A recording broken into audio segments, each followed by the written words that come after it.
Hi student, myself Amal Pattiwar. Now today we are going to discuss water potential के जो दो component है, that is solid potential and pressure potential. कल हमने water potential क्या रहता है वो देख लिया था. लास्ट में हमने देखा था कि प्योर वाटर का अगर वाटर पोटेंशियल लेते हैं तो इट विल बी ज़ीरो, है ना. कब? At a standard temperature and under not under any pressure.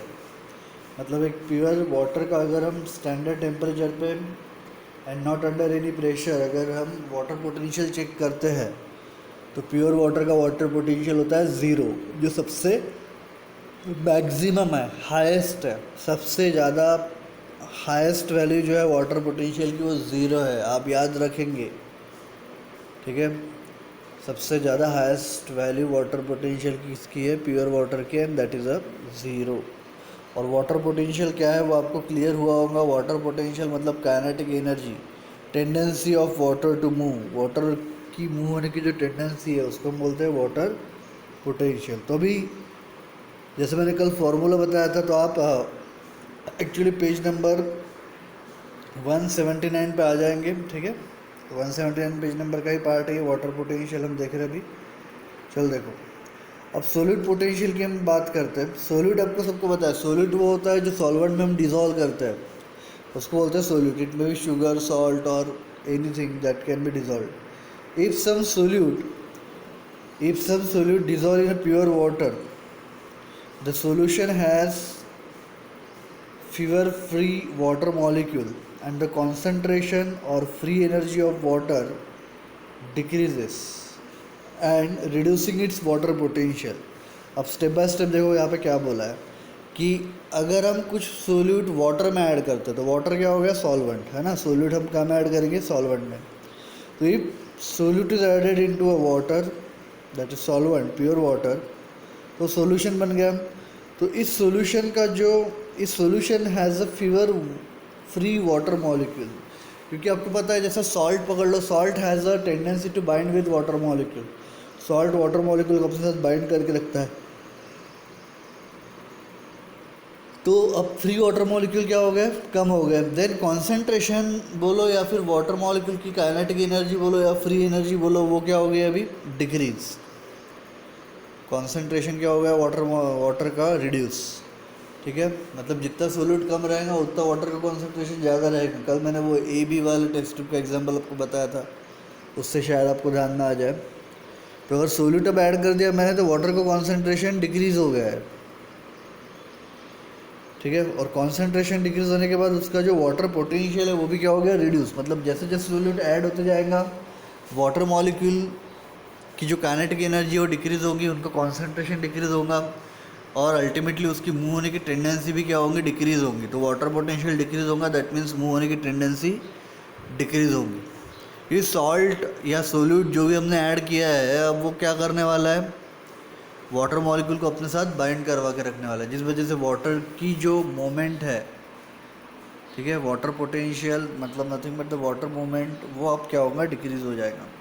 Hence all solution have lower water potential then pure water. मतलब अगर हम बात करें तो ठीक है, यहाँ पे आप देख सकते हो water potential and water moment. तो जितने भी सोल्यूशन है उनका जो वाटर पोटेंशियल है वो प्योर वाटर से क्या रहेगा? हमेशा लोअर रहेगा.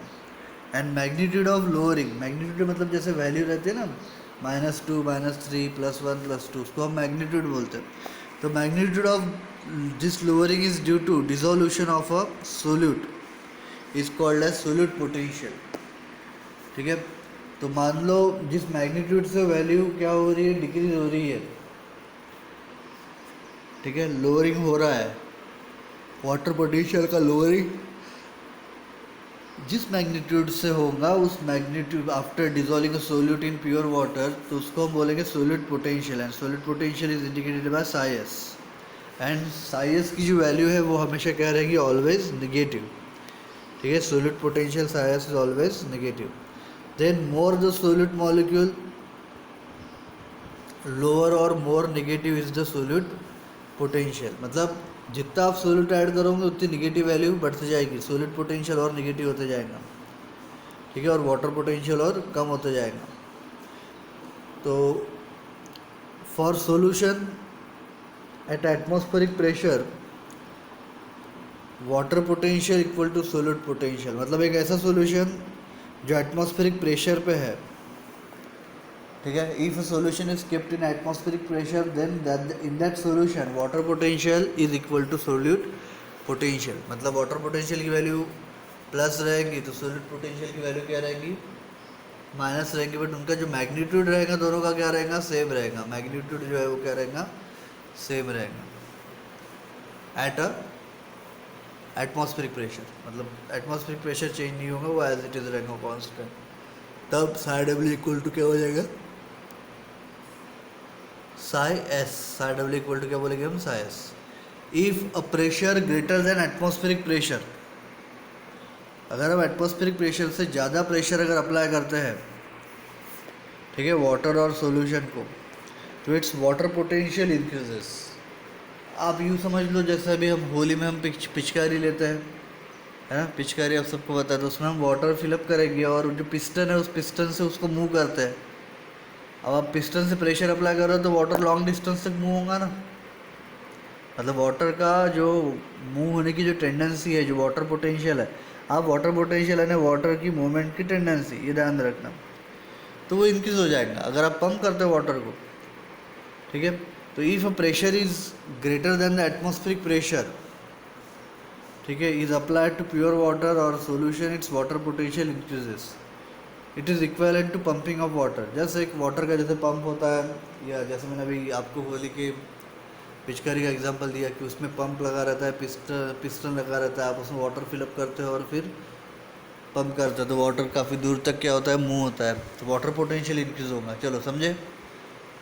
And from one place to another क्या होगा, pumping of water from one place to another, ठीक है। तो it is equivalent to pumping of water from one place to another. Can you think of any system in our body where pressure is build up. हमारे body में ऐसे कोई system है क्या जहाँ पे ऐसा प्रेशर बिल्डअप होता है। ये पंपिंग एक्शन जो है वो हमारे बॉडी में होता है, हार्ट, है ना। Human heart is a pumping organ which pump blood to all over the body. तो है हमारे बॉडी में भी ऐसा ही एक पंपिंग ऑर्गन है जो प्रेशर बिल्डअप कर रहा है, तो हमारा हार्ट है ना, फिर ब्लड प्रेशर डेवलप होता है। Okay, pressure can be build up in a plant system when water enter the plant cell. तो प्लांट सिस्टम में भी ऐसे ही प्रेशर बिल्डअप होता है जब वाटर प्लांट सेल में जाता है due to diffusion and causing the pressure to build against the cell wall. अब मान लो एक सेल है, तो सेल के साइटोप्लाज्म में वाटर एंटर हो रहा है, जैसे जैसे वाटर एंटर होगा उसका प्रोटोप्लास्ट या प्रोटोप्लाज्म जो है वो अंदर से इंक्रीज होते जाएगा। As a result it build up a pressure against the cell wall, और सेल वॉल ये रिजिड रहती है। Make the cell turgid. Turgid मतलब क्या, सेल जो है वो उसका स्वेलिंग हो रहा है, टर्जिड हो रहा है मतलब सेल क्या हो रहा है, स्वेलिंग हो रहा है, तो टर्जिड हो जाएगा हम। And increases the pressure potential, तो हम बोलेंगे कि सेल के अंदर क्या बढ़ रहा है, प्रेशर पोटेंशियल बढ़ रहा है। तो आप क्लियर हो जाओ प्रेशर पोटेंशियल यानी क्या, ठीक है। तो प्रेशर पोटेंशियल मतलब क्या, when a water enter into the cell it build a pressure from inside on a cell wall, it is called as pressure potential. तो प्रेशर पोटेंशियल की जो वैल्यू रहती है यूजुअली क्या रहेगी, पॉजिटिव रहेगी, ठीक है। तो प्लांट में भी ऐसा ही प्रेशर बिल्डअप होता है, और वो जो प्रेशर है वाटर की वजह से वो सेल के अंदर डेवलप हो रहा है, और वो प्रेशर सेल को क्या बनाएगा, टर्जिड बनाएगा। तो उस प्रेशर को हम क्या बोलेंगे, प्रेशर पोटेंशियल। तो pressure potential has a positive value. दो प्लांट नेगेटिव पोटेंशियल और tension in help in water column in xylem play a major role in water transport और अपस्टेम। अभी नेगेटिव पोटेंशियल और नेगेटिव टेंशन मतलब क्या, कि जैसे लीफ के जो जाइलम है वहाँ से जो वाटर है वो कंटिन्यूसली क्या हो रहा है, लॉस हो रहा है in the form of vapour.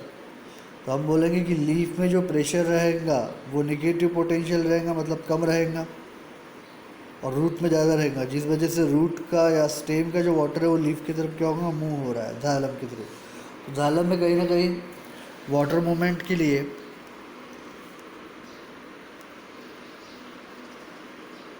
Water column बनाने के लिए, मतलब कि वाटर जिस तरीके से फ्लो होगा ऊपर, वो एक ऊपर एक नेगेटिव सक्शन प्रेशर लगा रहता है, जिस वजह से वो अपने आप नेगेटिव पोटेंशियल होता है ऊपर और रूट में पॉजिटिव पोटेंशियल होता है जाइलम में, जिस वजह से जाइलम का जो वाटर है वो स्टेम में मूव होगा। तो role in water transport of the stem. आप ऐसे समझो कि रूट का वाटर पोटेंशियल ज़्यादा रहता है एज़ कम्पेयर टू स्टेम, जिस वजह से रूट का वाटर स्टेम की तरफ मूव होता है। तो pressure potential denote by psi P. Pressure potential कैसे डिनोट किया है? Psi P.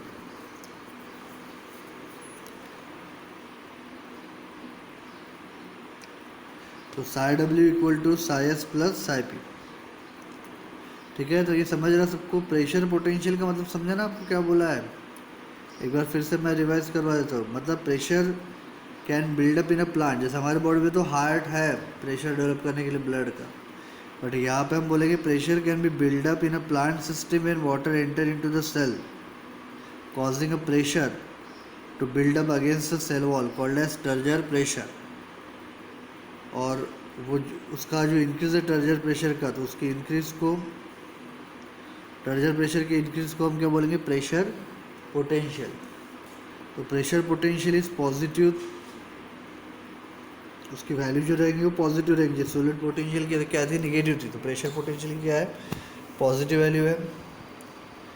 बट दो plant has a negative potential और टेंशन, ठीक है, in the water column in xylem, मतलब जाइलम से जो वाटर का एक कंटिन्यूस फ्लो मेंटेन होता है, जिसको हम बोलते हैं वाटर कॉलम, तो उसको मेंटेन रखने के लिए काफ़ी इंपॉर्टेंट रोल प्ले करता है प्लांट में नेगेटिव जाइलम और नेगेटिव पोटेंशियल और टेंशन। तो होगा क्या? इट हेल्प इन रोल, उसका जो रोल है मेन क्या है उस नेगेटिव पोटेंशियल का प्लांट में? To transport up stem, water को ट्रांसपोर्ट करना अप स्टेम। तो आप ऐसे समझ लो कि रूट का जो जाइलम है उसमें प्रेशर पोटेंशियल ज़्यादा रहता है, स्टेम का जो जाइलम है उसमें प्रेशर पोटेंशियल कम रहता है, जिस वजह से रूट के जाइलम से जो वाटर है वो अप मूव होगा to the stem. And pressure potential denote करने की सिंबल क्या है? Psi P. तो water potential of a cell is affected by both solute and pressure potential. उसका रिलेशनशिप याद रखना अपने, psi W equal to psi P plus या psi S plus psi P. समझा यहाँ तक? देन नेक्स्ट जो कंसेप्ट देखना है हमको, ऑस्मोसिस। ऑस्मोसिस ये एक तरह का डिफ्यूजन ही है, ठीक है, आप यूँ कर सकते हो कि एक तरह की पैसिव प्रोसेस ही है। The plant cell is surrounded by a cell membrane and a cell wall, ठीक है, दो कवरिंग है प्लांट सेल में, एक है सेल मेम्ब्रेन और दूसरा है सेल वॉल। तो cell wall is freely permeable to water and substances in a solution. मतलब अगर हमने सेल को एक आधे बीकर में किसी सोल्यूशन में रखा है, ठीक है, तो सोल्यूशन का जो भी वाटर रहेगा और उसका जो भी बाकी चीज़ सब्सटेंसेस रहेंगे उसके लिए सेल वॉल क्या है? फ्रीली परमेबल है, has not a barrier to movement. इसलिए सेल वॉल कोई वाटर मूवमेंट के लिए कोई बैरियर नहीं है। But in plants cells are usually contain large central vacuole, ठीक है, और वैक्यूल में जो भी फ्लूइड रहता है उसको हम बोलेंगे vacuolar sap and contribute to solute potential of cell. तो प्लांट के वैक्यूल में वैक्यूलर सैप रहता है और वैक्यूलर सैप सोल्यूट पोटेंशियल बढ़ाने के लिए सेल का यूज़फुल है। In a plant cell the cell membrane and membrane of vacuole, vacuole के मेम्ब्रेन को क्या बोलते हैं? Tonoplast, together are important determining the water movement of a molecule in and out of the cell. तो plant cell से water molecule in and out move करने के लिए दो मेम्ब्रेन है, एक तो सेल की प्लाज्मा मेम्ब्रेन और दूसरी है वैक्यूल की membrane, that is tonoplast. And both membrane are selectively permeable. कैसे रहती है वो? Selectively permeable. तो ऑस्मोसिस क्या है अभी हम देखते हैं एक्चुअली डेफिनेशन उसकी। Osmosis is the term use to refer specifically to the diffusion of water across a differentially और सिलेक्टिवली परमेबल मेम्ब्रेन। तो ऑस्मोसिस डिफ्यूजन ही है बट अक्रॉस डिफरेंशियल और selectively permeable membrane. Selectively permeable membrane यानी क्या होता है पता है ना सबको। सिलेक्टिवली परमेबल मेम्ब्रेन वो होती है जो सिलेक्टेड मॉलिक्यूल को इन एंड आउट पास होने देंगी, सारे मॉलिक्यूल को नहीं। ठीक है, जैसे स्मॉल साइज के मॉलिक्यूल उस मेम्ब्रेन से इजीली पास हो सकते हैं, लार्ज साइज के मॉलिक्यूल पास नहीं हो सकते हैं, तो ऐसे मेम्ब्रेन को हम क्या बोलेंगे, सिलेक्टिवली परमेबल। तो it is nothing but the diffusion, but diffusion आपको पता है हमेशा high concentration to low concentration होगा, पैसिव प्रोसेस है, उसके लिए कोई एनर्जी रिक्वायर्ड नहीं है। तो यहाँ पे भी ऑस्मोसिस के लिए वही सब चीज़ें लागू होंगी। It is the diffusion, so high concentration to low concentration ही मूवमेंट होने वाला है, कोई एनर्जी नहीं लगेगी, कोई एटीपी यूज़ नहीं होंगे। बट यहाँ पे मेन एक कंसेप्ट आपको याद रखना है, अक्रॉस अ डिफरेंशियल और सिलेक्टिवली परमेबल मेम्ब्रेन। ठीक है, तो it is across a selectively permeable membrane. और किसका मूवमेंट हो रहा है, तो हम एक डेफिनेशन अगर ऐसे बोलेंगे कि osmosis is defined as a diffusion of water across a selectively permeable membrane. ठीक है, या दूसरी डेफिनेशन में ऐसे बोल सकते हैं कि it is the movement of water from high concentration to low concentration across a selectively permeable membrane. और सिलेक्टिवली परमेबल मेम्ब्रेन का एग्जांपल क्या है, बोलो, plasma membrane. Selectively permeable membrane का एग्जांपल क्या है, प्लाज्मा मेम्ब्रेन। ओके, आगे देखते हैं। तो osmosis occur spontaneously, that is naturally. Spontaneously word का मीनिंग यहाँ पे क्या होता है, naturally, in response to a driving force. तो जो भी ड्राइविंग फोर्स है उस वो नेचुरली वो ऑस्मोसिस के लिए रिस्पॉन्सिबल है। ठीक है, तो net direction and rate of osmosis depend on both pressure gradient and concentration gradient. Gradient का मतलब आप याद रखो बेटा सब लोग कि ग्रेडियंट यानी डिफरेंस। तो प्रेशर का जो डिफरेंस है वो और कॉन्सेंट्रेशन का जो डिफरेंस है वो, these are the driving force for osmosis. ठीक है, तो उस पर डिपेंड रहेंगे उसकी डायरेक्शन। तो डायरेक्शन क्या रहेगा मोमेंट का, या रेट क्या रहेगा, रेट का मतलब क्या, स्पीड क्या रहेंगी उस मोमेंट की वाटर की, तो वो क्या पे डिपेंड रहेगा, pressure gradient and concentration gradient. तो water will move from higher concentration, that is higher chemical potential, to lower chemical potential.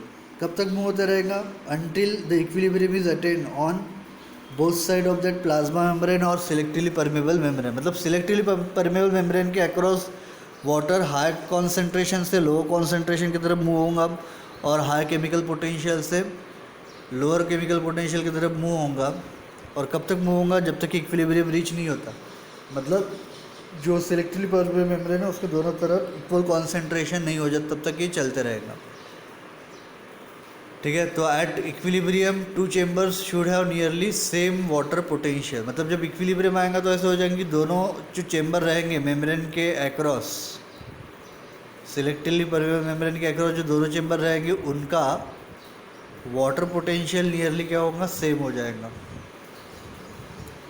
तो you may have made a potato osmometer in your earlier classes. If the tuber is place in a water, अगर हमने potato tuber water में place किया है, water enter the cavity of potato tuber containing concentrated solution of sugar due to osmosis. तो ये देखते हैं, मैं आपको एक डायग्राम से समझा रहा हूँ क्या बोला है, फिर से मैं रिपीट करूँगा, 2 मिनट ध्यान दीजिएगा। तो यहाँ पे जो डायग्राम अभी आप देख रहे हो, तो यहाँ पे मैंने पोटैटो ट्यूबर बताया। पोटैटो ट्यूबर मतलब क्या, potato is a stem tuber. Tuber किसको बोलते हैं, तो जो स्वेल होता है उसको हम बोलते हैं ट्यूबर, है ना, ट्यूबरस स्टेम। तो potato is a underground modified tuberous stem. तो पोटैटो में हमने कैविटी कट की है, दिख रही है ऊपर, हमने पोटैटो में कैविटी कट की गई है, आप ए वाली डायग्राम देखो। देन उसको कट करके उस कैविटी में हमने एक सुक्रोज सॉल्यूशन फिलअप किया है। तो लुक एट द डायग्राम, तो आपको समझ में आ रहा है उस कैविटी में हमने क्या फिलअप किया, पोटैटो के sucrose solution, that is sugar solution. और जहाँ तक कि उसकी लेवल है वहाँ पे मैंने एक पिन 1 प्रेस करके रखी है। अब इस ए वाले डायग्राम के पोटैटो को हम प्लेस करते हैं प्योर वाटर में। क्या में प्लेस करेंगे? प्योर वाटर में। अब वाटर का जो कॉन्सेंट्रेशन है बाहर ज़्यादा है, दैट इज़ प्योर वाटर का कॉन्सेंट्रेशन ज़्यादा है, और पोटैटो कैविटी में जो सुक्रोज सोल्यूशन है उसका कॉन्सेंट्रेशन कम है वाटर का। तो as a result of osmosis pure water जो है वो मूव होगा उस कैविटी की तरफ। Water always move from high concentration to low concentration. तो हायर कॉन्सेंट्रेशन बीकर में जो प्योर वाटर है वहाँ पे वाटर का कॉन्सेंट्रेशन हायर है, और पोटैटो कैविटी में जो सुक्रोज सोल्यूशन था वहाँ पे वाटर का कॉन्सेंट्रेशन कम था। अब प्योर वाटर उस बीकर से काय में मूव होगा उस कैविटी में, तो धीरे धीरे उस सोल्यूशन की लेवल बढ़ने लगी है। तो अब पिन 1 था लेवल, तो अब लेवल कहाँ पहुँच गया? पिन 2 पे। तो समझ में? तो पोटैटो ऑस्मोमीटर जैसा भी डायग्राम से हमने समझा है, समझ रहे हैं? तो पोटैटो ऑस्मोमीटर में क्या बोला है कि स्कूल में आप ये कर चुके हो। If a tuber is place in a water enter the cavity of potato tuber containing concentrated solution of sugar. तो मैंने वहाँ पर सुक्रोज बोला है शुगर करके। तो ड्यू टू ऑस्मोसिस, क्यों हो रहा है वो मूवमेंट? Due to osmosis. तो प्योर वाटर जो है बीकर का वो डायरेक्टली उस कैविटी में मूव होगा जैसे डायग्राम मैंने बताया था, और फिर सुक्रोज सोल्यूशन की लेवल बढ़ रही है।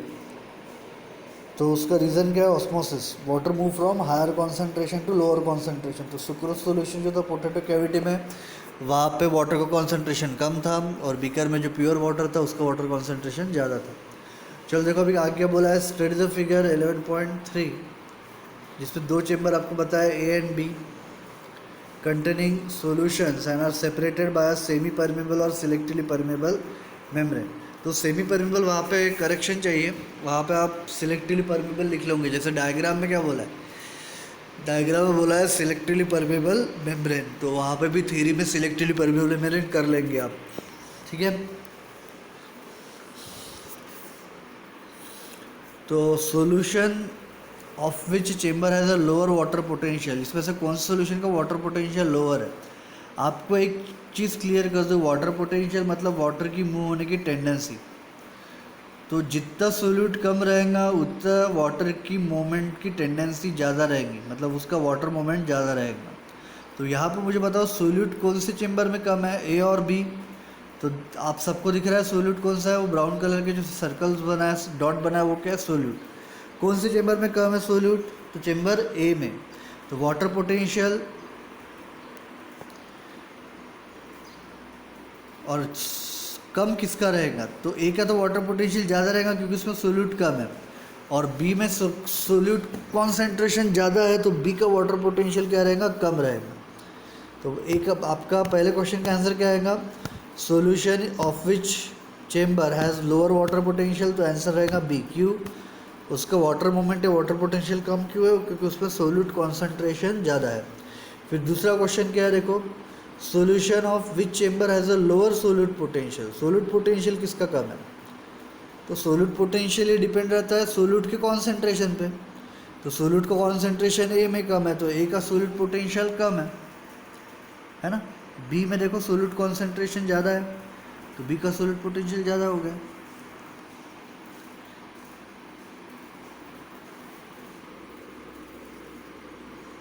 अच्छा, सोल्यूट पोटेंशियल ज़्यादा मतलब ज़्यादा नेगेटिव वैल्यू, समझ रहे हैं? सोल्यूट पोटेंशियल ज़्यादा मतलब ज़्यादा negative value.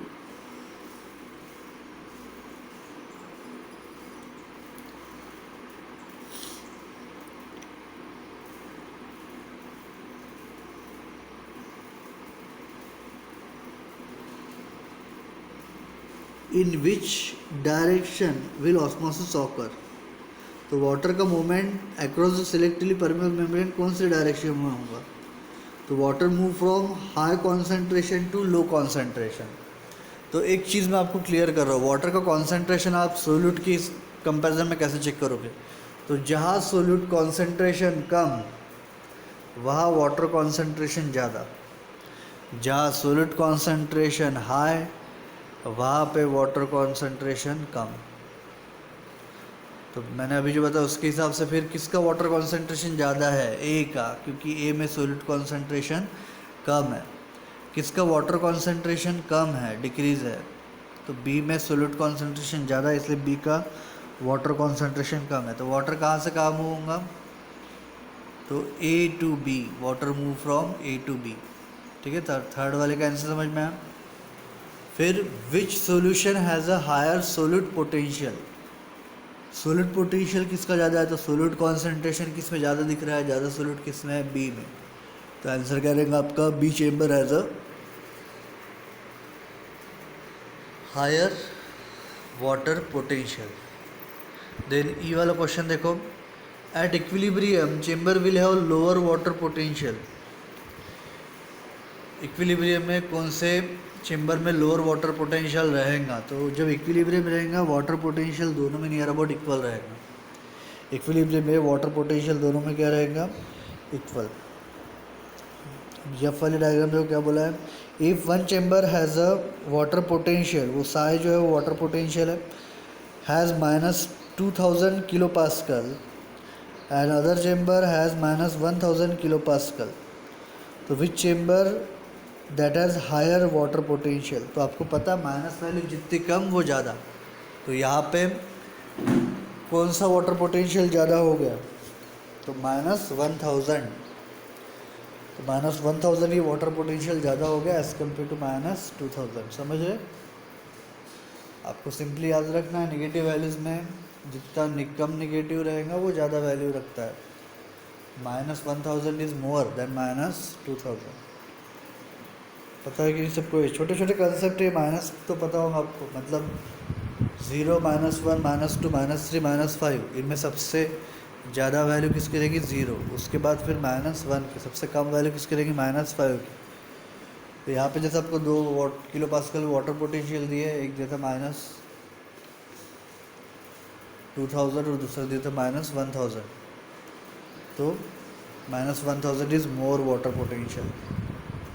Now what will be the direction of movement of water when two solution, ठीक है, one with water potential 0.2 megapascal and other with water potential 0.1 megapascal and separated by selectively permeable membrane। तो water movement की direction क्या रहेगी, higher water potential to lower water potential. तो यहाँ पे higher water potential कौन सा है, 0.2 मेगापास्कल, और लोअर वाटर पोटेंशियल कौन सा है, 0.1 मेगापास्कल। तो मूवमेंट कैसे होगा, 0.2 megapascal to 0.1 megapascal. Now let us discuss an another experiment. ठीक है, तो ऑस्मोसिस से रिलेटेड एक एक्सपेरिमेंट अभी हम डिस्कस करते हैं। Where sucrose solution in water is taken in a funnel. तो आप यहाँ पे देख रहे हो सुक्रोज सोल्यूशन है, ये जो इन्वर्टेड फनेल है उसमें क्या फिलअप किया है, सुक्रोज सोल्यूशन। तो sucrose solution is taken in a funnel, this funnel is called as thistle funnel. क्या बोलते हैं इस फनेल को, तो फनेल लिखिए सबको, कौन सी फनेल बोलेंगे, सिस्टल फनेल। तो सिस्टल फनेल में क्या भरा हमने, सुक्रोज सोल्यूशन। ठीक है, तो solution of sucrose in water is taken in a funnel and separated from pure water in a beaker. और जो बीकर है उसमें क्या है, प्योर वाटर है। नीचे जो बीकर आपको दिख रहा है उस बीकर में क्या है, प्योर वाटर। और उससे वो सेपरेट कैसे किया है, तो it is separated by a selectively permeable membrane. नीचे आप देख रहे हो मेम्ब्रेन जो लिखा है वो कौन सी मेम्ब्रेन है, सिलेक्टिवली परमेबल मेम्ब्रेन। मतलब उस फनेल का जो माउथ है उसको कवर किया गया ऐसे एक सिलेक्टिवली परमेबल मेम्ब्रेन से। तो सेटअप समझ में आया। तो एक फ़नेल लिए हमने, क्या बोलते हैं उस फनेल का नाम क्या है, थिस्टल फनेल। ये डायग्राम में नीचे दिया है, कौन सी फनेल है, थिस्टल। एमसीक्यू में पूछेंगे तो आपको पता रहना चाहिए कौन सी फनेल है, थिस्टल फनेल। तो उस थिस्टल फनेल में सुक्रोज सोल्यूशन है, that is sucrose in a water. तो आप सुक्रोज के मॉलिक्यूल देख रहे हो, जो डॉट्स है वो सुक्रोज है, और जो बीकर में लिया है वो प्योर वाटर लिया है, और वो दोनों सेपरेटेड कैसे, by a selectively permeable membrane. तो सिलेक्टिवली परमेबल मेम्ब्रेन कैसे आएंगी वो आपको दिया है आगे देखो। You can get this kind of membrane in a egg. Egg से मेम्ब्रेन कैसे आएंगी, तो remove yolk and albumin through a small hole at one end of the egg. तो आप एग को एक किसी उसके एक एंड पे छोटा सा होल करो, एक के एंड पे एक छोटा सा होल करो, उस होल करके उसमें से योक योक यानी येलो वाला पार्ट जो रहता है एग में, वो कौन सा है? योक। तो वो आप रिमूव करो, और जो लिक्विड ट्रांसपेरेंट लिक्विड जो रहेगा वो क्या रहेगा? अल्ब्यूमिन। तो दोनों रिमूव हो जाएंगे। तो एक से योक एंड अल्ब्यूमिन आपको रिमूव करना है through a small hole at one end. And उसके बाद जो शेल बचेगा, उस शेल को हम रखेंगे dilute solution of hydrochloric acid. अब जो एम्प्टी शेल बचता है उसको हम क्या में रखेंगे? In a dilute solution of hydrochloric acid for few hours. तो वो एसिड क्या करेगा? शेल को डिज़ोल्व कर देगा। वो जो HCl है वो शेल को क्या कर देगा? डिज़ोल्व। एंड शेल के अंदर जो मेम्ब्रेन रहेंगी वो इंटैक्ट रहेंगी। शेल के अंदर जो मेम्ब्रेन रहेंगी वो इंटैक्ट रहेगी। तो वो जो एक मेम्ब्रेन हम यूज़ करेंगे that is a selectively permeable membrane, और वो वहाँ पे हम फनल के माउथ के ऊपर क्या करेंगे? अटैच करेंगे। ठीक है। तो water will move into the funnel resulting in a rise in a level of solution. अब वाटर का आपको पता है water always move from high concentration to low concentration. तो सोल्यूट काय में है? फनल में है। सुक्रोज काय में? फनल में है। तो फनल में जो वाटर उसका कॉन्सेंट्रेशन कम है और बीकर में जो वाटर उसका कॉन्सेंट्रेशन हाई है। तो ए वाली डायग्राम आप देख रहे हो, वाटर फिर उस फनल में मूव होगा, तो धीरे धीरे फनल में जो लेवल है वो बढ़ते जाएंगे। तो result in rise of level of solution in a funnel, this will continue. कब तक होता रहेगा? वाटर का मूवमेंट ऐसा, और लेवल कब तक बढ़ती रहेंगी? This will continue till the equilibrium is reach. मतलब जब तक कि दोनों तरफ वाटर का कॉन्सेंट्रेशन सेम नहीं हो जाता तब तक ये होता रहेगा। अब वहाँ पे क्वेश्चन पूछा है, in case sucrose does diffuse out through a membrane will this equilibrium is reach. कैसा है? वैसे तो मेम्ब्रेन सिलेक्टिवली परमेबल है, इसलिए फनल से सुक्रोज नीचे प्योर वाटर में नहीं आ रहा है, because membrane is selectively permeable. Selectively permeable membrane की डेफिनेशन वही है कि वो सॉल्वेंट को पास होने देंगी बट सोल्यूट को पास नहीं होने देंगी, या सम सिलेक्टेड मॉलिक्यूल को पास होने दें। जब सुक्रोज अगर पास नहीं होता तो कोई प्रॉब्लम। अगर मान लो फनल से सुक्रोज निकल के प्योर वाटर में आ रहा है बीकर में, तो क्या होता? तो इक्विलिब्रियम कभी अटेन होता क्या? तो उसका आंसर मैं बोल रहा हूँ नेवर। Equilibrium never rich. क्यों? क्योंकि जैसे जैसे वो सोल्यूट यानी सुक्रोज बीकर की प्योर वाटर में आएगा तो प्योर वाटर का भी कॉन्सेंट्रेशन बढ़ते जाएगा। प्योर वाटर का कॉन्सेंट्रेशन बढ़ते जाएगा, तो कभी इक्विलिब्रियम रीच ही नहीं होगा दोनों तरफ। समझे? क्या आंसर है? Never. Because concentration gate increase. जैसे सॉल्वेंट मतलब ऊपर से सुक्रोज अगर नीचे प्योर सॉल्वेंट में आया, प्योर वाटर में आया, तो उसका कॉन्सेंट्रेशन इंक्रीज होगा, तो इक्विलिब्रियम नहीं बढ़ेगी। अब एक्सटर्नल प्रेशर अगर हम अप्लाई करते हैं, जैसे दूसरी डायग्राम आप देख रहे हो, दूसरी डायग्राम में क्या है कि एक पिस्टन ऐड किया है उस फनल में, दिख रहा है, और उस पिस्टन से हम ऊपर से एक्सटर्नल प्रेशर अप्लाई कर रहे हैं। अब मान लो हम एक्सटर्नल प्रेशर अप्लाई करेंगे from upper part of the funnel, और कैसा अप्लाई करना है? So that no water diffuse into a funnel through a membrane. मतलब ये जो नीचे बीकर में जो प्योर वाटर था, ये कोई वाटर मेम्ब्रेन के थ्रू उस फनल में एंटर नहीं होगा, उतना प्रेशर हमको अप्लाई करना है। This pressure is required to prevent water from diffusing is in fact osmotic pressure. तो आप ऊपर से जो प्रेशर अप्लाई कर रहे हो फनल में, सो दैट कि वाटर उस फनल में डिफ्यूज़ नहीं हो through the membrane, that pressure is called as osmotic pressure, and this is the function of solute concentration. और वो ऑस्मोटिक प्रेशर कितना आपको अप्लाई करना पड़ेगा, वो किसका फंक्शन है? सोल्यूट कॉन्सेंट्रेशन का। मतलब ज़्यादा अगर सोल्यूट कॉन्सेंट्रेशन रहा बीकर में, तो वाटर फनल में एंटर होने के लिए थ्रू मेम्ब्रेन आपको रोकना है, तो आपको और ज़्यादा प्रेशर अप्लाई करना पड़ेगा। तो जितना सोल्यूट कॉन्सेंट्रेशन बढ़ेगा, आपको अप्लाई करने वाला जो ऑस्मोटिक प्रेशर है वो भी क्या होगा? इंक्रीज होते जाएगा। तो more will be the solute concentration, greater will be the pressure required to prevent water from diffusing in. ठीक है? तो numerically osmotic pressure is equivalent to osmotic potential. Osmotic pressure is equivalent to osmotic potential, but sign is opposite. That is, osmotic pressure का जो magnitude रहेगा वो positive रहेगा and osmotic potential जो है इज़ निगेटिव। तो osmotic potential osmotic pressure near about same है, but value जो रहेंगे दोनों की अपोजिट रहेगी। ठीक है,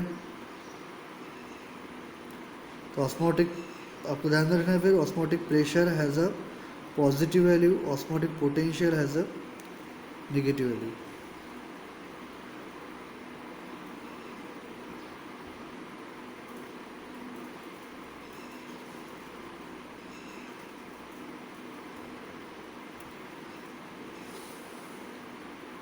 अब plasmolysis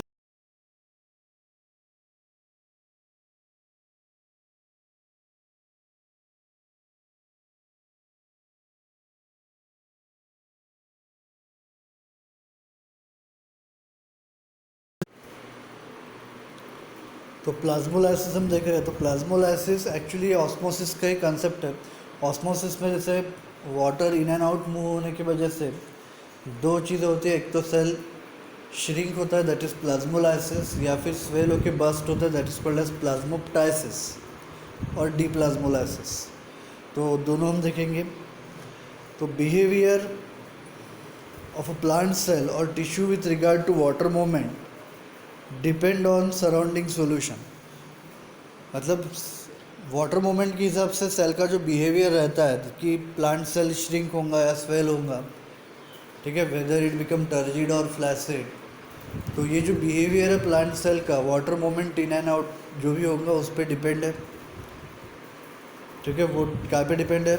depend on the surrounding solution. मतलब सराउंडिंग सॉल्यूशन किस तरीके का है, कॉन्सेंट्रेटेड है, ठीक है, हाइपरटोनिक है, हाइपोटोनिक है। तो यहाँ पे भी कुछ डेफिनेशन हम देख रहे हैं। If a external solution is balanced the osmotic pressure of cytoplasm is said to be isotonic. If the osmotic pressure of surrounding solution balance the osmotic pressure of cytoplasm, तो एक्सटर्नल सॉल्यूशन का osmotic pressure cytoplasm के osmotic pressure को balance करता है cell के, then it is called as isotonic. मतलब जो solute concentration cell के साइटोप्लाज्म का है उतना ही सोल्यूट कॉन्सेंट्रेशन सेल के एक्सटर्नल अगर रहता है तो हम बोलेंगे सॉल्यूशन क्या हो गया, आइसोटोनिक सॉल्यूशन हो गया। ठीक है, दूसरा कंसेप्ट हाइपोटोनिक सॉल्यूशन है ना क्या?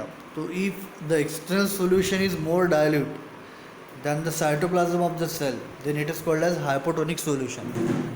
अगर बाहर का जो एक्सटर्नल सॉल्यूशन है सेल के आजू बाजू का वो अगर डाइल्यूट है, मतलब उसमें सोल्यूट कॉन्सेंट्रेशन वो सेल के साइटोप्लाज्म से भी कम है, तो ऐसे सॉल्यूशन को हम क्या बोलेंगे, हाइपोटोनिक सॉल्यूशन।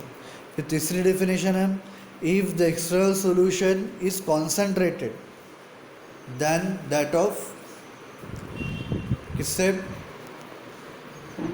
तो concentrated then that of cytoplasm of the cell, तो उसको हम बोलेंगे हाइपरटोनिक सॉल्यूशन। मतलब इसमें होगा क्या कि इसमें सोल्यूट कॉन्सेंट्रेशन जो है वो ज़्यादा किसका रहेगा,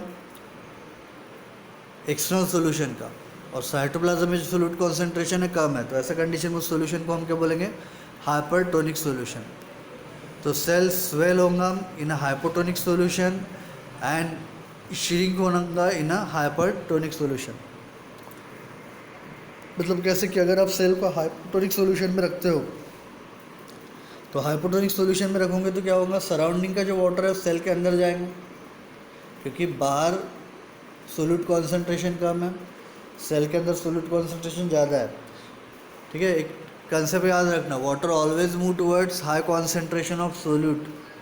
ये मैंने पहले बताया था, water always move towards high concentration of solute. तो अब अगर हम देखते हैं कि बाहर डाइल्यूट है सॉल्यूशन और सेल के अंदर का साइटोप्लाज्म ज़्यादा कॉन्सेंट्रेटेड है, तो बाहर का जो वाटर है वो सेल में मूव होगा, as a result cell swell होगा, और इस स्वेलिंग के प्रोसेस को हम प्लाज्मोलाइसिस बोलते हैं। क्या बोलते हैं? प्लाज्मोलाइसिस। ठीक है, दूसरा कंसेप्ट जो है वो है कि जब सेल को हम हाइपोटोनिक सॉल्यूशन में रखते हैं, हाइपोटोनिक सॉल्यूशन मतलब कौन सा, जिसमें सोल्यूट कॉन्सेंट्रेशन ज़्यादा है, मतलब सेल के साइटोप्लाज्म सोल्यूट कॉन्सेंट्रेशन सेल के बाहर वाले सॉल्यूशन में है, तो ऐसे में सेल के अंदर का जो वाटर है वो सेल से बाहर आ जाएगा and as a result cell क्या होगा, श्रिंक होगा। उसको प्लाज्मोप्टाइसिस बोलते हैं या डीप्लाज्मोलाइसिस आप बोल सकते हो। तो पहले प्लाज्मोलाइसिस की बात कर रहे हैं। Plasmolysis occur when water moves out of the cell and cell membrane of the plant cell shrink away from the cell wall. कैसा हम प्लांट सेल की बात कर रहे हैं तो प्लांट सेल की जो सेल वॉल है वो तो रिजिड रहती है। रिजिड मतलब हार्ड है, नॉट फ्लेक्सिबल। तो सेल वॉल तो एज इट इज़ रहेगी, बट सेल वॉल को अटैच जो प्लाज्मा मेम्ब्रेन रहती है, जो फुला हुआ सेल रहता है, वो सेल अब क्या होगा, श्रिंक होगा। तो एज ए रिजल्ट जो वाटर सेल से बाहर मूव आउट हो जाएगा। Cell membrane of the plant cell shrink away from the cell wall. This occur when cell is place in solution that is hypertonic. कब होगा ये, जब हमने सेल कहाँ प्लेस किया है, ऐसे सोल्यूशन में जो हाइपरटोनिक है, that has more solute to the protoplasm और सेल साइटोप्लाज्म। ठीक है, प्रोटोप्लाज्म मतलब क्या होता है, nucleoplasm plus cytoplasm is called as protoplasm. Protoplasm है ना क्या, न्यूक्लियोप्लाज्म प्लस साइटोप्लाज्म। तो प्रोटोप्लाज्म से अगर ज़्यादा कॉन्सेंट्रेशन उस सोल्यूशन में, सोल्यूट का हाइपरटोनिक सोल्यूशन, तो उसमें सेल क्या होगा, उससे वाटर सेल से बाहर मूव होगा। तो आप ए वाली डायग्राम देख सकते हो। ए वाले डायग्राम में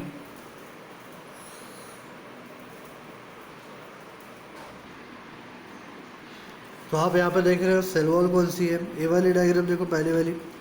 तो इस डायग्राम में आपको दिखेगा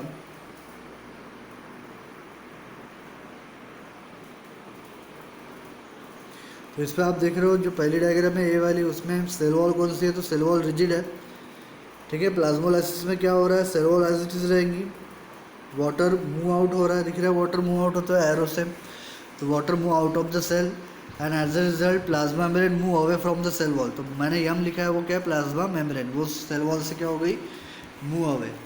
ओके, तो कहीं ना कहीं एक तरीके से क्या हो रहा है, वहाँ पे श्रिंकिंग हो रहा है सेल वॉल का, तो उसको बोलते हैं plasmolysis. Water moves out of the cell, देखो अभी थ्योरी क्या बोला है, water moves out of the, first is lost. अब वाटर जब मूव होगा, हाँ इस पर भी आपको MCQ आएगा।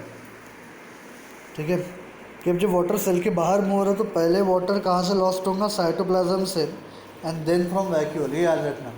मतलब जब वाटर सेल से बाहर जा रहा है हाइपोटोनिक सॉल्यूशन में सेल ऐड करने की वजह से, तो पहले वाटर साइटोप्लाज्म से बाहर जाएगा, बाद में वाटर कहाँ से लॉस्ट होगा, वैक्यूल से। Then water is drawn out of the cell through diffusion into extracellular और outside fluid causes protoplasm to shrink away from the cell wall.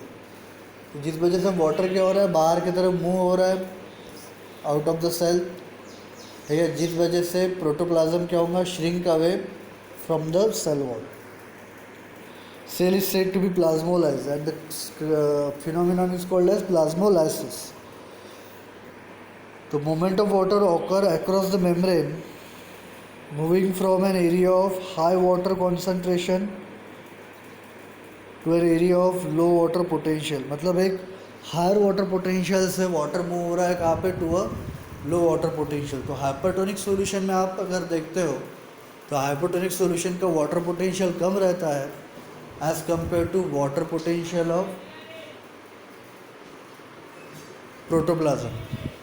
ठीक है, समझा ये कंसेप्ट। फिर दूसरी डायग्राम अभी देखते हैं। ये जो अभी थ्योरी देख रहे हो डायग्राम बी की है, दैट इज़ कि अगर सेल को हमने आइसोटोनिक सॉल्यूशन में डाला, आइसोटोनिक सॉल्यूशन मतलब जिसपे सोल्यूट कॉन्सेंट्रेशन सेल के इनसाइड एंड सेल के सराउंडिंग में जो फ्लूइड है उसमें क्या रहेगा, सेम रहेगा। तो ओके, उसके पहले यहाँ पे देखो एक क्वेश्चन पूछा है, what occupies the space between a cell wall and shrunken protoplasm in a plasmolysed cell. तो hypertonic solution because cell wall is freely permeable. मतलब पूछा क्या है उन्होंने कि इस जगह पे दिख रहा है, इस जगह पे सेल वॉल और मेम्ब्रेन के बीच में, मतलब एक प्लाज्मोलाइज्ड सेल में जिस सेल को हमने कहाँ में ऐड किया था, हाइपरटोनिक सॉल्यूशन में, तो उस प्लाज्मोलाइज्ड सेल में सेल वॉल और मेम्ब्रेन के बीच की स्पेस में क्या रहेगा, तो डेफिनेटली हाइपरटोनिक सॉल्यूशन ही रहेगा। क्या रहेगा, हाइपरटोनिक सॉल्यूशन। क्योंकि सेल वॉल जो है वो फ्रीली परमेबल है, तो हाइपरटोनिक सॉल्यूशन उस स्पेस में आ जाएगा। कहाँ पे समझे? Between cell wall and membrane क्या प्रेजेंट रहेगा? Hypertonic solution. तो क्वेश्चन का आंसर क्या आएगा? उस हाइपरटोनिक सॉल्यूशन। हाँ, अभी देखो आगे, when a cell or tissue is placed in an isotonic solution there is no net flow of water towards inside and outside, मतलब फ्लो होता है बट नेट फ्लो ज़ीरो होगा जब आइसोटोनिक सॉल्यूशन में हम सेल को प्लेस करेंगे। If external solution balances the osmotic pressure of cytoplasm, that means कि सोल्यूट कॉन्सेंट्रेशन जो रहेगा साइटोप्लाज्म का और एक्सटर्नल सॉल्यूशन का वो क्या रहेगा? सेम रहेगा। तो अगर वो बैलेंस हो जाता है तो it is said to be isotonic, that solution is called as said to be isotonic. अगर एक्सटर्नल सॉल्यूशन सेल के अंदर के साइटोप्लाज्म के ऑस्मोटिक प्रेशर को बैलेंस करता है तो उसको हम क्या बोलेंगे? आइसोटोनिक। तो when water flows into a cell and out of the cell is in equilibrium, the cell is said to be flaccid.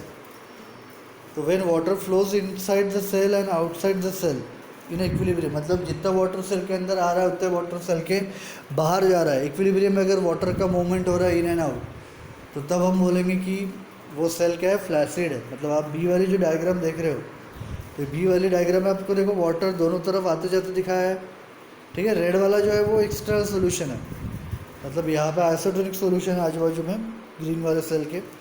तो cell is said to be flaccid, तब सेल को हम क्या बोलेंगे? फ्लैसिड बोलेंगे। क्या बोलेंगे? फ्लैसिड, ठीक है। और अगर आप शंकन सेल को आइसोटोनिक सॉल्यूशन में डालते हो तो उसको डीप्लाज्मोलाइसिस भी बोलते हैं। अभी थर्ड कंसेप्ट देखना है,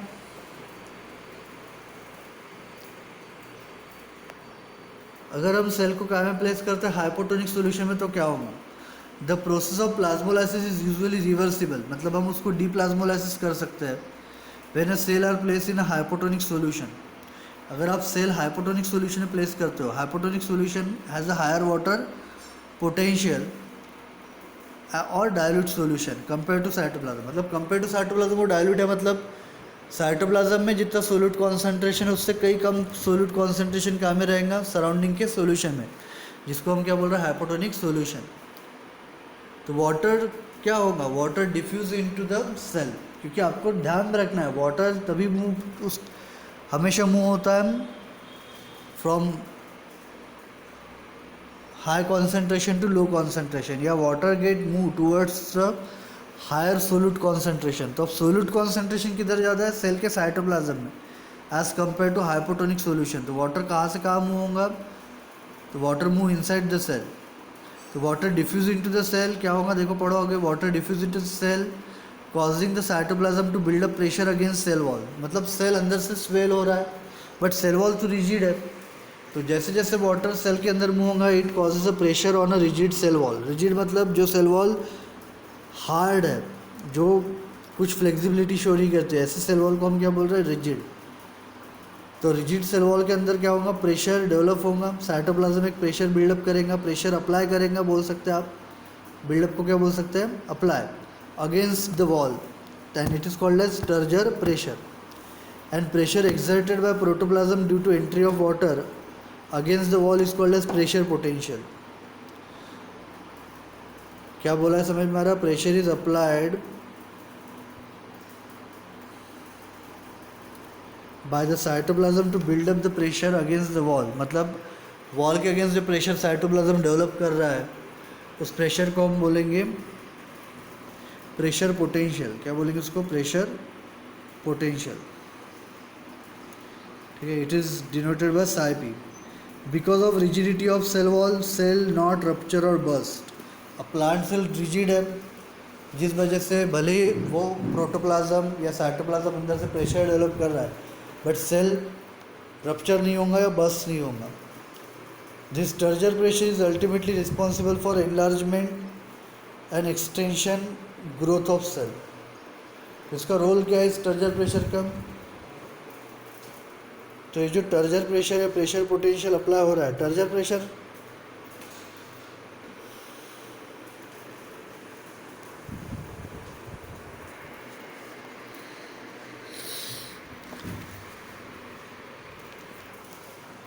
तो अगेंस्ट द वॉल जो प्रेशर डेवलप हो रहा है साइटोप्लाज्म की वजह से उसको क्या बोलेंगे, टर्जर प्रेशर.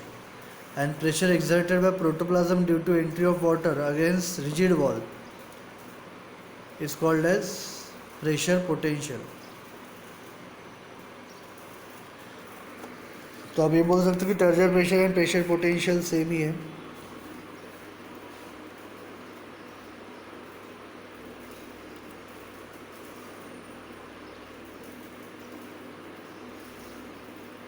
ठीक है. तो प्रेशर पोटेंशियल, तो यहाँ पे लास्ट में देखो क्या बोला है, this pressure is ultimately responsible for enlargement and extension of growth of the cell. यहाँ पे पूछा है what will be the psi P of a flaccid cell. Flaccid cell का साइपी क्या रहेगा, तो फ्लैसिड सेल में water in and out equally move हो रहा है दोनों तरफ, तो कोई टर्जर प्रेशर या कोई प्रेशर पोटेंशियल वहाँ पे डेवलप नहीं होगा. तो फ्लैसिड सेल का जो प्रेशर पोटेंशियल रहेगा वो ज़ीरो रहेगा, क्योंकि इक्विलिब्रियम में water in and out move हो रहा है, तो वहाँ पे वॉल के अगेंस्ट कोई प्रेशर डेवलप नहीं होने वाला है. सो उसकी वैल्यू क्या रहेंगी फिर, प्रेशर पोटेंशियल की साइपी की ज़ीरो रहेंगी for a flaccid cell. Which organism other than the plant cell possesses cell wall, तो आपको पता है बैक्टीरिया एंड फंजाई. ठीक है, बैक्टीरिया एंड फंजाई. अभी लास्ट कंसेप्ट यहाँ पे देखना है हमको, दैट इज इम्बिबिशन. तो imbibition is a special type of diffusion when water is absorb by a solid colloid. ठीक है, मतलब एक स्पेशल टाइप का डिफ्यूजन जब वाटर कौन एब्जॉर्ब करेगा, सॉलिड या कोलोइड एब्जॉर्ब करेगा. कोलोइड मतलब जो लाइट को स्कैटर्ड करते हैं, ऐसे सब्सटेंस को हम कोलोइड बोलते हैं. Causing them to increase in volume, मतलब वो जो सॉलिड सब्सटेंस है वो वाटर को एब्जॉर्ब करके अपना वॉल्यूम क्या करेगा, इंक्रीज करेगा. This is the classical example imbibition का. अगर हम देखते हैं तो absorption of water bye seed और ड्राई वुड है ना. आप देखते हो पानी में सीड को भिगो के रखते हो तो next day seed water absorb करके स्वेल हो जाते हैं. That process is called as imbibition. तो imbibition is a diffusion in which water absorb by solid और कोलोइड. कोलोइड है समझा ना, जो लाइट को स्कैटर्ड करेंगे उसको क्या बोलेंगे, कोलोइड. तो इम्बिबिशन का एग्जांपल बेस कौन सा है, तो वाटर का एब्जॉर्प्शन होगा कैसे, बाय सीड और ड्राई वुड. तो pressure that produce by swelling of the wood. अब जैसे वुड का स्वेलिंग होता है तो उसका जो प्रेशर बिल्डअप होता है वो पहले यूज़ होता था by prehistoric man to split the rock and boulder. Boulder मतलब क्या, रॉक की जो फ्रैगमेंट्स रहते हैं, रॉक के जो पीसेस रहते हैं उसको क्या बोलेंगे, बोल्डर्स. ध्यान में रहेगा. तो बोल्डर का मतलब भी ध्यान में रखना है, रॉक के फ्रैगमेंट और पीसेस. तो एक बड़े रॉक को स्प्लिट करने के लिए पहले प्री हिस्टोरिक मैन ये इम्बिबिशन की प्रोसेस का यूज़ करता था. तो जो प्रेशर प्रोड्यूस होता है by the swelling of would, वो क्या करते थे, छोटी छोटी जो गैप रहती है रॉक्स के बीच में, उस रॉक्स के बीच में छोटे छोटे गैप में वो वुड इंसर्ट करते थे और उसको वाटरिंग करते थे. जैसे जैसे उसको वुड को वाटरिंग करते थे वुड जो है वो स्वेल होता था, और वुड का स्वेलिंग का जो प्रेशर है वो उस रॉक को स्प्लिट करने के लिए या रॉक की जो फ्रैगमेंट है उसको स्प्लिट करने के लिए यूज़ होता था. If it were not for a pressure due to imbibition, अगर इम्बिबिशन का प्रेशर नहीं होता तो seedling would not have been able to enlarge out from the soil. मतलब अगर ये प्रेशर डेवलप नहीं होता इम्बिबिशन की वजह से तो कभी जो सीडलिंग है, जो प्लांटलेट है, वो इमर्ज आउट नहीं हो सकते थे सॉइल से into open space. They are probably would not have been able to establish, मतलब सीड खुद को डेवलप नहीं कर पाते थे एज अ प्लांटलेट अगर इम्बिबिशन की वजह से प्रेशर बिल्डअप नहीं होता था सीड में, है ना. सीड के एम्ब्रियो में वाटर मूव हो रहा है, वो सीड इम्बाइब होते जा रहा है, स्वेल होते जा रहा है, एज ए रिजल्ट सीडलिंग जो है वो क्या हो रहा है, सॉइल के अब वो ग्रो आउट हो रहा है, अदरवाइज ये नहीं होता था. ठीक है, समझे. तो देखो अभी नेक्स्ट पैराग्राफ में क्या बोला है, imbibition is also diffusion since water movement along the concentration gradient. But यहाँ पे water movement along the concentration gradient हो रहा है, मतलब कैसा, high concentration to low concentration. ठीक है, because seed and other material है ऑलमोस्ट नो वाटर, मतलब वो टोटली ड्राई रहते हैं नियर अबाउट, उसमें पहले से कोई वाटर नहीं रहता है, and hence they absorb water. तो वाटर का जो मूवमेंट है वो कैसे हो रहा है, along the concentration gradient, that is high concentration to low concentration. मतलब सीड वुड इसमें तो ऑलरेडी वाटर कम है, ठीक है। Then water potential gradient between absorbent and the liquid imbibe is essential for imbibition. मतलब जो एब्जॉर्बेंट है उसका वाटर पोटेंशियल कम होना चाहिए और जो लिक्विड इम्बाइब होने वाला है उसका वाटर कॉन्सेंट्रेशन हायर होना चाहिए, ये इम्बिबिशन के लिए इसेंशियल है। In addition for any substance to imbibe, अगर किसी भी सब्सटेंस को इम्बाइब होना है तो any liquid affinity between absorbent and liquid is a prerequisite. मतलब उस पर्टिकुलर सब्सटेंस में उस लिक्विड के लिए एफिनिटी एंड अट्रैक्शन रहना ज़रूरी है। मुझे बताओ, प्लास्टिक आप वाटर में रखोगे, प्लास्टिक दो it is a dry, plastic में कोई वाटर नहीं है, बट प्लास्टिक वाटर को एब्जॉर्ब करके इम्बाइब होगा क्या? प्लास्टिक इम्बाइब नहीं हो सकता, because plastic do not have any affinity और अट्रैक्शन फॉर दैट वाटर। तो प्री रिक्विसिटी क्या है कि वो जो सब्सटेंस है उसकी एफिनिटी होनी चाहिए उस लिक्विड के लिए, तभी जाके वो इम्बाइब होगा, तभी जाके वो स्वेल होगा। तो इसका एग्जांपल आप देख सकते हो, रेनी सीजन में क्या होता है, जो डोअर्स रहते हैं वुडन डोअर, वो मॉइस्चर एब्जॉर्ब करते हैं, उसका वुड जो है डोअर का वो मॉइस्चर एब्जॉर्ब करता है और इम्बाइब हो जाता है। तो it is difficult for closing and opening of that door, ठीक है। तो यहाँ पे हमारा इम्बिबिशन कंप्लीट होता है। आप अच्छे से ये सारी चीज़ें याद रखिए। हम कल आगे नेक्स्ट टॉपिक देखेंगे, that is long distance and transport of water. तो लॉन्ग डिस्टेंस, तो कल हम बोर्ड से पहले कंसेप्ट देखेंगे, फिर हम एनसेट्स देखेंगे, ठीक है। लॉन्ग